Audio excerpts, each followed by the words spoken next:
दोस्तों, नोट पे आपने महात्मा गांधी की फ़ोटो तो ज़रूर देखी होगी और आपको ये भी पता होगा किसी भी देश की करेंसी उस देश का इतिहास बयां करती है। नोटों पर अक्सर सभी देश अपनी प्राचीन धरोहरों और दिग्गज हस्तियों की ही तस्वीरें लगाने को तवज्जो देते हैं। और जैसे आपको पता है, अमेरिकी डॉलर पे जॉर्ज वाशिंगटन, पाकिस्तानी नोट पे मोहम्मद अली जिन्ना, चीनी नोट पे माओ जेडोंग और हमारे भारत के नोट पे महात्मा गांधी की तस्वीर देखने को मिलती है।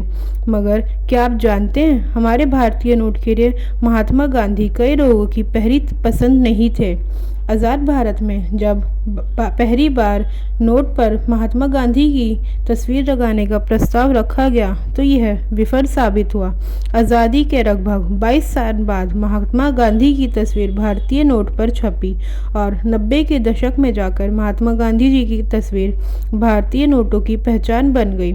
महात्मा गांधी देश के राष्ट्रपिता हैं और ऐसे में जब हम उनकी फ़ोटो नोटों पर देखते हैं तो हमें आश्चर्य नहीं होता। हालांकि भारतीय नोटों पर गांधी पहली पसंद नहीं थे।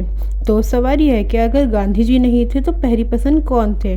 और इस सब का जवाब जानने के लिए हमें आज़ादी का रुख करना होगा। नोटों पर आज़ादी से पहले से ब्रिटेन के राजा किंग जॉर्ज की तस्वीर छपती रही और यही सब आज़ादी के बाद भी रहा। 1949 में यह सिलसिला जारी रहा, मगर 1949 में जब 1 रुपये के नया सिक्का सामने आया जिसमें पहली बार किंग जॉर्ज की जगह सारनाथ के अशोक स्तंभ यानी कि हमारा नेशनल एम्ब्लम राष्ट्रीय चिन्ह की फ़ोटो छपी थी।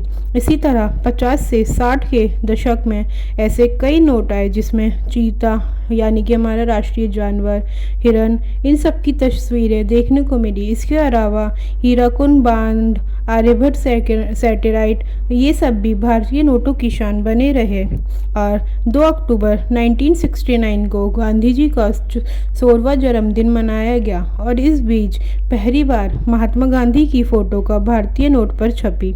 1987 में राजीव गांधी ने सरकार ने 500 रुपये की नोट पर गांधी जी की फ़ोटो को मंजूरी दे दी और 90 के दशक में आरबीआई यानी कि भारतीय रिजर्व बैंक ने गांधी जी की तस्वीरों वाली कई नोटें छापी। इसी के साथ महात्मा गांधी की तस्वीर हमेशा के लिए भारतीय नोटों की यानी कि इंडियन करेंसी की पहचान बदल गई। पर दोस्तों, आज भी कई लोग हैं जो भारतीय नोटों पे महात्मा गांधी की तस्वीर को बदलने की मांग करते हैं और गांधी जी की जगह जवाहरलाल नेहरू, सुभाष चंद्र बोस या सरदार पटेल की फ़ोटो लगाने की मांग उठाते रहते हैं। हालांकि इस पर अभी तक भी कभी कोई सहमति नहीं बन सकी है।